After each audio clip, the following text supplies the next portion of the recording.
بہت پرانی بات ہے، ایک خوبصورت ریاست تھی جس کا نام نورستان تھا۔ نورستان اپنے ہرے بھرے کھیتوں، رنگین پھولوں، بہتے دریاؤں اور مسکراتے لوگوں کے لیے جانا جاتا تھا۔ لیکن قسمت کو کچھ اور ہی منظور تھا۔ ایک دن اچانک قحط آیا، بارشیں تھم گئیں، زمین بنجر ہو گئی، جانور مرنے لگے اور لوگ بھوک سے تڑپنے لگے۔ خوشحال نورستان آہستہ آہستہ ایک ویران جگہ میں بدلنے لگا۔ نورستان کے بادشاہ کی سب سے چھوٹی بیٹی تھی شہزادی آمنہ۔ آمنہ نہایت محبت کرنے والی اور نرم دل لڑکی تھی۔ جب اس نے اپنے لوگوں کی تکلیفیں دیکھیں تو اس کا دل کٹ گیا۔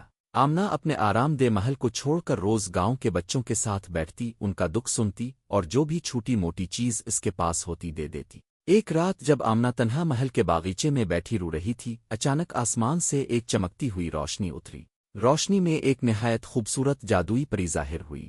اس کے پروں سے ستاروں کی چمک پھوٹ رہی تھی اور اس کے ہاتھ میں ایک طلسمی چھڑی تھی۔ پری نے مسکرا کر کہا، آمنہ، تمہاری معصومیت اور دوسروں کی فکر نے جادوئی دنیا کو متاثر کر دیا ہے۔ میں تمہیں 3 دعائیں دینے آئی ہوں، لیکن ایک شرط ہے، ہر دعا صرف کسی اور کی خوشی کے لیے مانگنی ہوگی، اپنے لیے کچھ نہیں مانگ سکتی۔ آمنہ کی آنکھیں خوشی سے بھر آئیں۔ اس نے ہاتھ جوڑ کر شکریہ ادا کیا۔ صبح ہوئی تو آمنہ نے گاؤں کے چھوٹے بچوں کو دیکھا جو فاقے سے بے ہوش ہو رہے تھے۔ آمنہ کا دل رو پڑا۔ اس نے آسمان کی طرف دیکھا اور کہا، اے اللہ، میرے گاؤں کے سب لوگوں کو کھانے کے لیے روٹی اور پینے کے لیے صاف پانی عطا فرما۔ اچانک زمین لرزنے لگی۔ ویران کھیتوں میں سبزیاں، گندم اور پھل اگنے لگے۔ ندیوں کا پانی دودھ کی طرح سفید اور شہد کی طرح میٹھا ہو گیا۔ بچوں نے خوشی سے ناچنا شروع کر دیا۔ بزرگوں نے دعائیں دینا شروع کر دیں۔ پورے نورستان میں پہلی بار مہینوں بعد ہنسی کی آواز گونجی۔ چند دن بعد آمنہ نے دیکھا کہ قحط کی وجہ سے بچے اور بوڑھے بیماریوں میں مبتلا ہو گئے تھے۔ کوئی بخار میں تپ رہا تھا، کوئی زخموں سے کرا رہا تھا۔ اسپتال بند ہو چکے تھے اور دوائیاں ختم ہو چکی تھیں۔ آمنہ نے پری سے التجا کی، اے اللہ، میرے گاؤں کے تمام مریضوں کو شفا عطا فرما۔ دعا کے ساتھ ہی ہواؤں میں خوشبو پھیل گئی۔ زمین سے پھوٹتے پھولوں کی خوشبو نے بیماروں کو شفا دینا شروع کر دیا۔ زخم بھرتے گئے، بخار اترتے گئے اور لوگ صحت مند ہونے لگے۔ نورستان کے لوگ آمنہ کے قدموں پر گر کر اس کا شکریہ ادا کرنے لگے۔ اب صرف ایک آخری دعا بچی تھی۔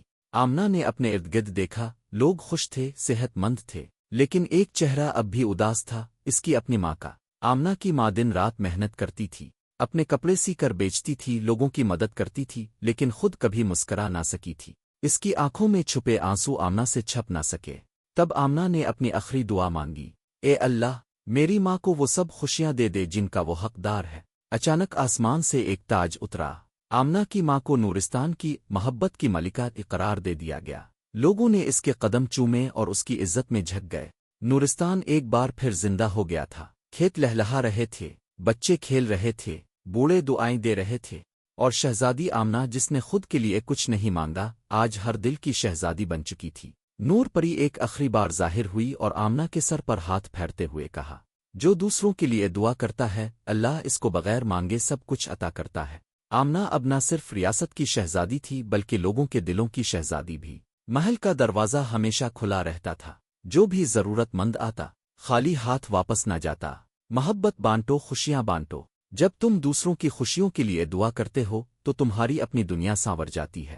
دوستو، اگر آپ کو کہانی پسند آئی ہو تو ویڈیو کو لائک کریں، اپنے دوستوں کے ساتھ شیئر کریں اور ہمارے چینل کارٹون جالی کو سبسکرائب کرنا نہ بھولیں۔